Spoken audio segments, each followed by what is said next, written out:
Bonjour, bien-être. Et aujourd'hui, on va parler d'un vrai problème de santé qui est le déséquilibre hormonal chez la femme. Donc, ce déséquilibre hormonal, jusqu'à présent, on dit que les causes ne sont pas connues, mais les causes, on va vous les dire, on va vous les faire savoir. Il n'y a pas de maladie sans cause, mais il faut revenir un peu dans l'historique, il faut reculer un peu, il faut revenir arrière pour connaître ces causes, parce que si on ne connaît pas les causes, on ne peut pas guérir ces maladies. Et ce chamboulage hormonal, ce déséquilibre hormonal chez la femme, actuellement, c'est devenu une caractéristique donc, des pays développés. Donc, la seule solution actuellement utilisée, bien sûr, c'est la progestérone. Ce n'est pas la progestérone naturelle, mais c'est la progestogène. C'est une progestogène qu'on donne actuellement aux femmes, hein, c'est l'hydroxycholestérol. Et on donne des hormones pour régler les hormones. Ça, c'est quelque chose de très bizarre d'ailleurs. Donc, d'où ça vient d'abord? Il faut connaître les causes, mais pourquoi il n'y avait pas de chamboulage hormonal avant? Pourquoi on a ce problème actuellement? On a ce problème tout simplement parce qu'il y a un déséquilibre dans ce régime alimentaire, pas le régime alimentaire, mais aussi le mode de vie, parce que le cosmétique aussi, il intervient dans ce problème.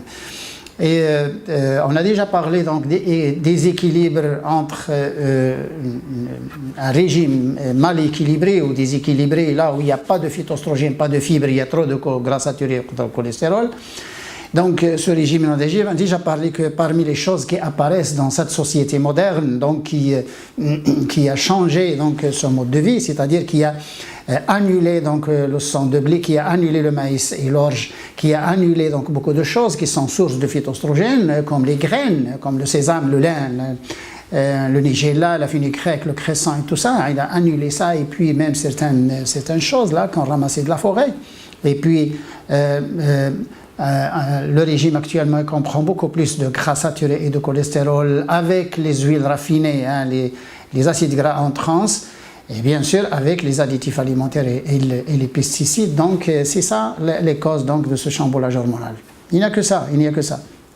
Donc, plus de cholestérol et de gras saturés, moins de fibres et de phytoestrogènes, égale chamboulage hormonal, égale dérèglement hormonal, égale déséquilibre hormonal. Tout simplement, c'est ça la cause. Donc, pourquoi? Parce que si on regarde un peu étiologiquement comment les choses étaient avant, c'est que les femmes, même maintenant, on a dans cet espace maghrébin, d'ailleurs, les pays arabes actuellement, ils donnent beaucoup plus de progestogène que dans les pays développés. Pourquoi? Parce qu'on a le même problème et ces pays sont des pays importateurs et c'est des pays actuellement qui mangent trop et qui mangent n'importe quoi. Donc, c'est sûr qu'on a les mêmes maladies. Et on a beaucoup plus de maladies dans les grandes villes, au Maroc, même les pays maghrébins, même en Algérie, en Tunisie.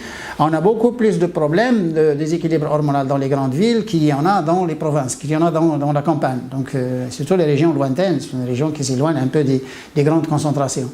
Et pourquoi? Parce que donc, les gens de la campagne, ils mangent très peu de choses, ils ne mangent pas tout le temps, ils ont encore l'huile d'olive, et puis ils mangent le végétal, il y a moins de viande, etc.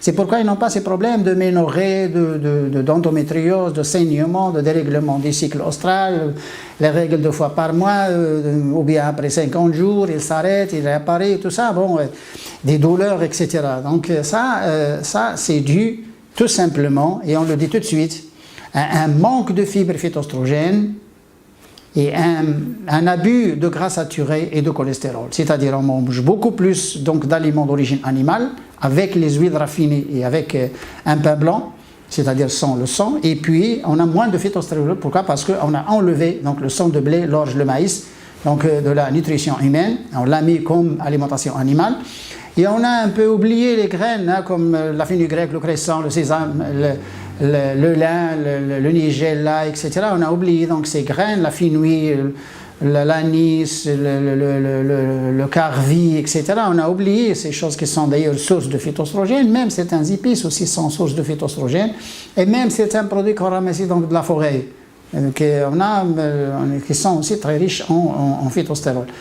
Et vous voyez, ce déséquilibre donc, a entraîné l'apparition de ce déséquilibre hormonal. La solution maintenant jusqu'à ce niveau, donc toutes les femmes qui ont ces problèmes, ils connaissent bien d'où ça vient, donc ils peuvent bien recorriger, peuvent bien revenir donc, à une nutrition saine, c'est-à-dire il faut qu'ils arrêtent tous les produits d'origine animale, je le dis 2 fois, il faut qu'ils arrêtent tous les produits d'origine animale sauf le poisson, et je vais dire pourquoi.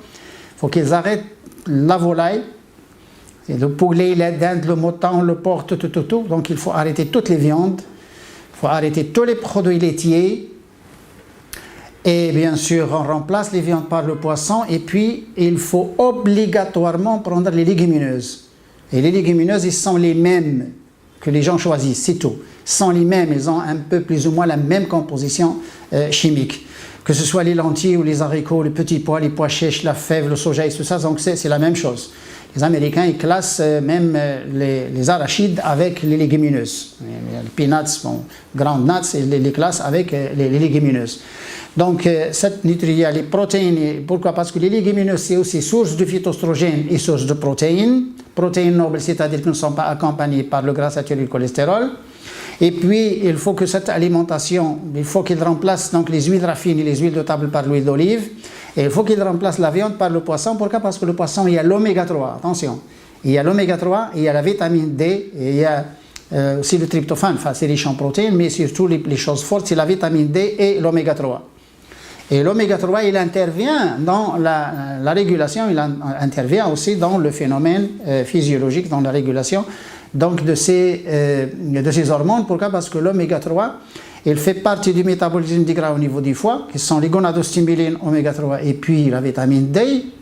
Et puis l'oméga 3, il intervient, il agit directement sur les gonadostimulines, il agit directement sur la régulation interne même de ces hormones.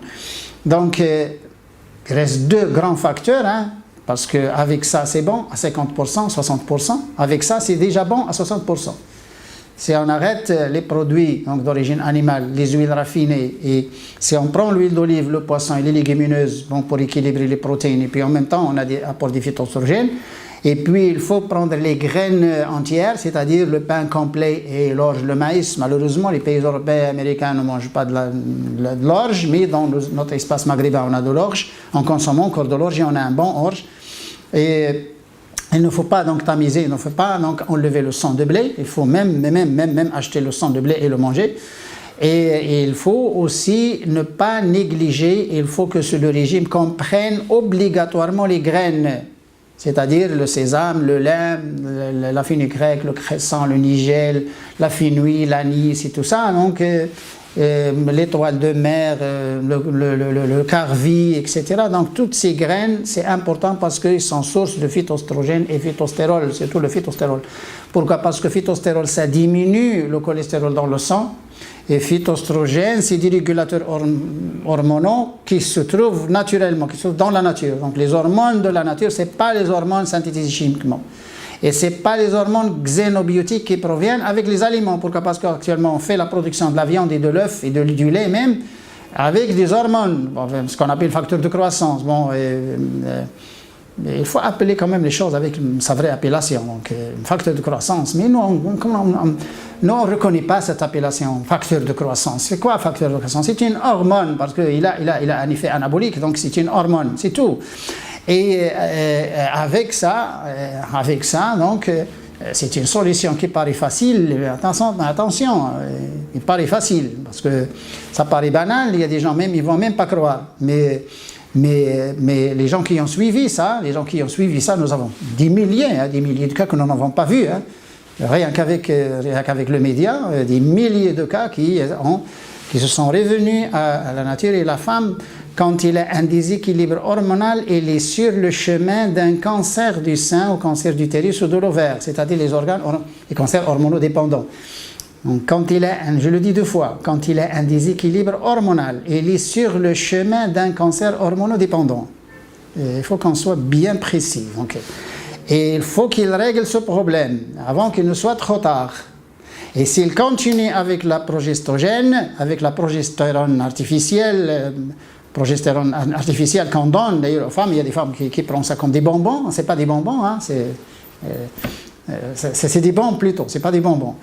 Et il faut qu'il quitte donc cette situation et qu'il revienne, mais avec ça, c'est à des régimes végétariens, poissons, et végétariens riches en protéines parce qu'il est légumineuse, donc qui ne craignent rien.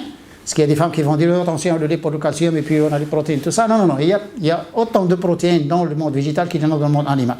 Les céréales des ails se trouvent à 10-12% de protéines. Quand on veut engraisser un taureau, on lui donne du maïs et de l'orge. On engraisse avec le maïs. D'ailleurs, vous voyez les tonnes de protéines là qui proviennent des céréales.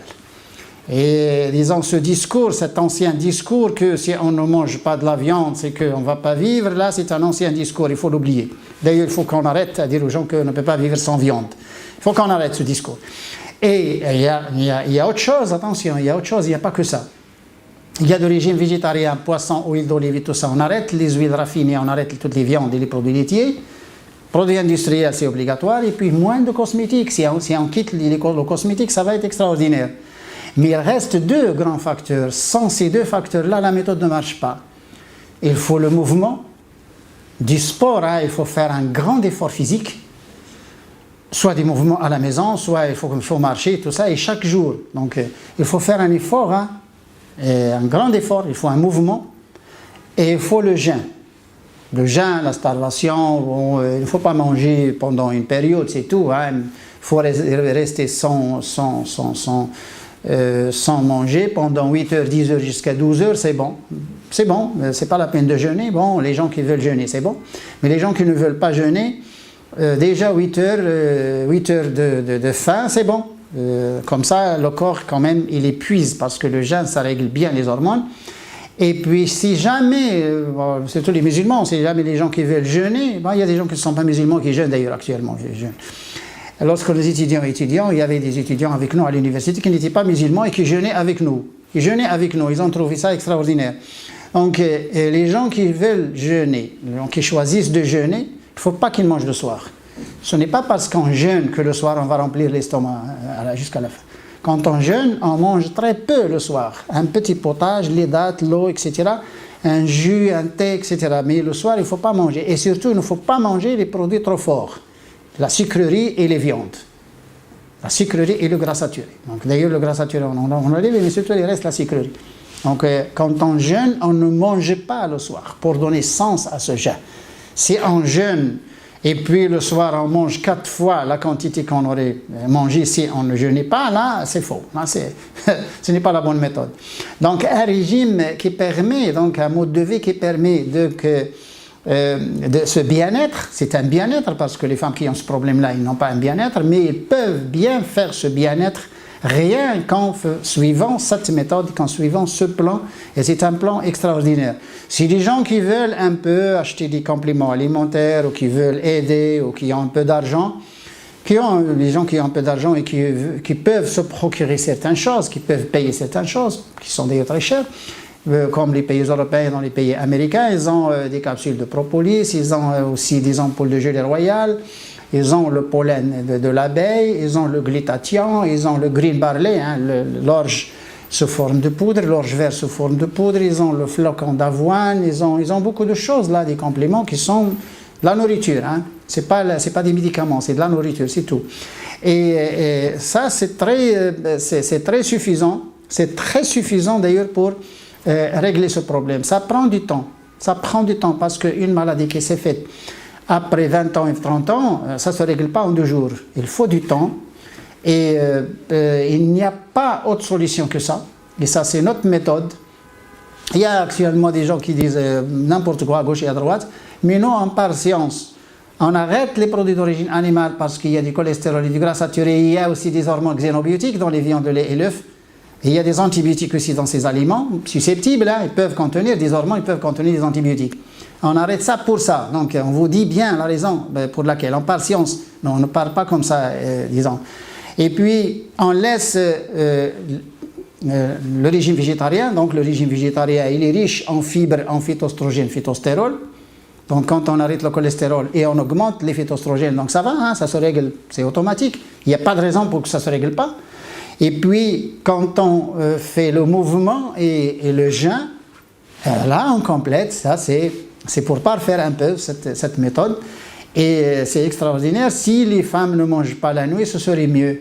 Si on arrête le cosmétique, parce que dans le cosmétique, il y a beaucoup de molécules là qui gênent un peu le système endocrinien, comme les parabènes, comme les carragénins, comme les colorants, comme beaucoup de choses. D'ailleurs, les benzoates, les sorbates, les sulfates, les nitrates, fluor et tout ça, hein, le plastique, le bisphénol d'ailleurs, hein, ça c'est des entités d'ailleurs qui gênent un peu le système endocrinien et qui entrent aussi dans ce chamboulage hormonal. Donc, je pense qu'avec cette méthode, c'est aussi simple que ça. Et il faut quand même adhérer, il faut essayer, pourquoi pas, parce qu'il faut essayer, parce qu'on ne craint rien. Il n'y a pas de manque de protéines parce qu'on prend les légumineuses et le poisson. Et l'huile d'olive à la place des huiles, il n'y a pas mieux. Bon, c'est un peu cher, c'est tout. Et puis, ce mensonge de calcium, le calcium il existe dans tous les aliments. Il n'y a pas un aliment qui ne contient pas de calcium. Et puis le fer il existe dans le poisson, il existe dans les légumineuses, il existe dans les légumes, et surtout les fruits secs. Les fruits secs, les amandes, les noix, les dattes, les figues, les raisins secs et tout ça. Mais pas les fruits séchés. Pas les fruits séchés, deux fois. Pas d'abricots séchés, pas de bananes séchées, pas de pommes séchées, pas de fruits séchés. Parce que les fruits séchés, on fait un blanchiment à l'anhydride sulfureux. On fait un blanchiment au soufre. Et là, ça peut aussi gêner, parce que les composés soufrés, c'est aussi des éléments qui gênent, des perturbateurs de système endocrinien. Et c'est suffisant comme méthode, disons, un mode, disons, et une méthode de bien-être, donc pour rééquilibrer donc, ces hormones, surtout pour les jeunes femmes. Et c'est aussi bon pour les femmes qui s'approchent de la ménopause et qui se sentent un peu ce choc thermique. C'est aussi bon pour ces femmes-là, parce que ces femmes, il faut d'ailleurs qu'ils s'éloignent des viandes, parce qu'après, donc, ils ont des problèmes de ce choc thermique avant la ménopause, et puis après la ménopause, ils auront une ostéoporose, ils auront une perte de calcium, ils auront une descente de la vitamine D, ils auront des problèmes.